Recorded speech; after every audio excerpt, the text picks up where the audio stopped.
Bismillahirrahmanirrahim. Assalamualaikum warahmatullahi wabarakatuh. Alhamdulillahilladzi ja'alana minal mu'minin.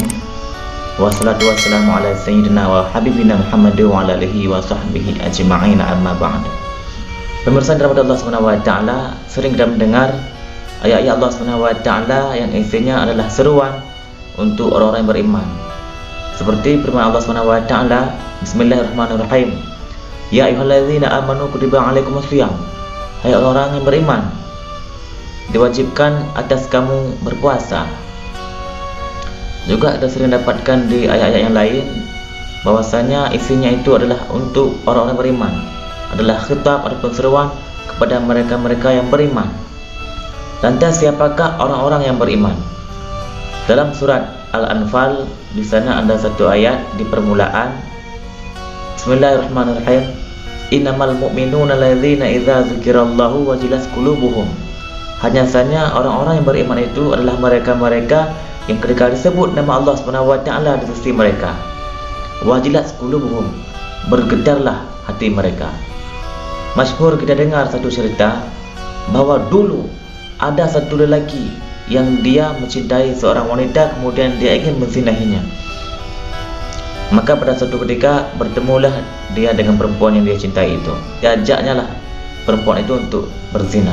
Berkatalah si perempuan itu, aku mau berzina, tapi coba kamu pastikan bahwa seluruh penduduk di kampung ini sudah tidur. Akhirnya berkeliaranlah pemuda itu, dia putar sana putar sini, memastikan bahwa saya seluruh penduduk di kampung itu telah tidur semuanya. Setelah dia berputar-putar, maka kembalilah dia kepada si perempuan itu. Dia tanya, bagaimana? Aman. Semua penduduk kampung ini telah tidur semuanya. Jadi kita aman, tidak akan ada yang tahu apa yang kita lakukan malam ini. Maka menjawablah si perempuan itu, hai laki-laki, satu hal yang perlu kamu tahu, bahwasanya Allah Subhanahu wa taala itu la yanamu wa la yamus, tidak tidur dan tidak akan pernah mati. Maka meskipun semua penduduk desa ini, bahkan seluruh penduduk di jagat semesta ini telah tidur semuanya, tapi Allah Subhanahu wa taala tidak akan jaga. Maka bergetarlah hati pemuda itu, kemudian dia taubat dengan taubat yang sebenar-benarnya, yaitu taubat nasuha. Maka inilah salah satu cerita yang agak berkenaan dengan ciri-ciri orang-orang beriman, yaitu ketika nama Allah didengar, maka bergetarlah hati dia. Dan ini tidak mesti bahwa cerita hidup kita itu harus sama dengan si pemuda tadi. Yang intinya adalah ketika kita mendengar nama Allah Subhanahu wa taala, wajilat qulubuhum, bergetarlah hati-hati kita. Itu ciri-ciri orang-orang beriman yang pertama. Yang kedua, wa idza tuliyat alaihim ayatuhu zadatuhum imana. Dan ketika dibacakan ayat-ayat Allah Subhanahu wa taala, zadatuhum imana, maka bertambahlah keimanan mereka itu. Bila ayat-ayat Allah Subhanahu wa taala itu menjadi sebab bertambahnya iman, maka itu pun adalah ciri-ciri daripada orang-orang beriman. Dulu sebelum Umar bin Khattab masuk Islam, dia adalah tokoh Quraisy yang sangat-sangat membenci dakwah Islam. Bahkan dia berencana membunuh Rasulullah sallallahu alaihi wasallam. Dalam perjalanan Umar bin Khattab menuju ke tempat Rasulullah, berjumpalah Umar dengan seseorang yang mengabarkan tentang keislaman adiknya, yaitu Fatimah. Maka merahlah muka Umar kala itu. Dia marah besar karena dia yang paling benci terhadap Islam, dia yang paling gigih mengagalkan visi misi dakwah Islam, tapi kok keluarga dia yang masuk Islam pada akhirnya.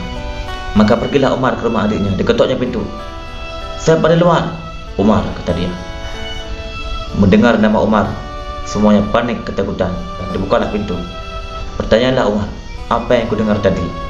Sebelum Umar mengetuk pintu, beliau mendengar bacaan Al-Quran dari rumah itu. Singkat cerita, diberikanlah Al-Quran kepada Umar oleh adiknya. Ketika Umar membacakan Al-Quran tadi, bergetarlah jiwanya, gencanglah hatinya kala itu, dan masuklah cahaya hidayah ke dalam dadanya. Kemudian lantas segera Umar menemui Rasulullah SAW di rumah Arqam bin Abi Arqam. Kemudian dia mengucapkan, asyhadu an la ilaha illallah wa anna Muhammadar Rasulullah. Maka begitulah pemirsa dirahmati Allah Subhanahu wa taala, yang tadinya belum beriman, lantas kemudian dia beriman. Yang sudah beriman, maka dia akan bertambah keimanan itu dengan sebab dia dengar, dengan sebab dia membacakan ayat-ayat Allah Subhanahu wa taala. Itu adalah yang kedua. Yang ketiga, wa 'ala rabbihim yatawakkalun. Orang-orang yang beriman itu senantiasa bertawakal kepada Allah Subhanahu wa taala. Mereka menyerahkan semua urusan mereka dunia dan akhirat kepada Allah Subhanahu wa taala, dengan artian mereka tetap berikhtiar baik tentang dunia maupun akhirat, namun mereka menyerahkan hasil akhirnya kepada Allah Subhanahu wa taala semata. Dan semoga kita termasuk ke dalam orang-orang yang senantiasa bertawakal kepada Allah Subhanahu wa taala. Bertawakal dalam artian kita tetap berusaha, bukan bertawakal ala jabariyah. Hanya sampai di sinilah pertemuan kita di sahur yang sangat mulia ini. Kita akan kembali membahas tentang ciri-ciri orang-orang yang beriman di part-part berikutnya, insyaallah. Dan jangan lupa untuk di komen tentang hal apa yang mesti kita bahas di pertemuan berikutnya. Terima kasih atas perhatiannya. Mohon maaf atas kekurangan dikarenakan kita ini juga masih dalam belajar. Hadanallahu wa iyyakum ajma'in. Wassalamualaikum warahmatullahi wabarakatuh.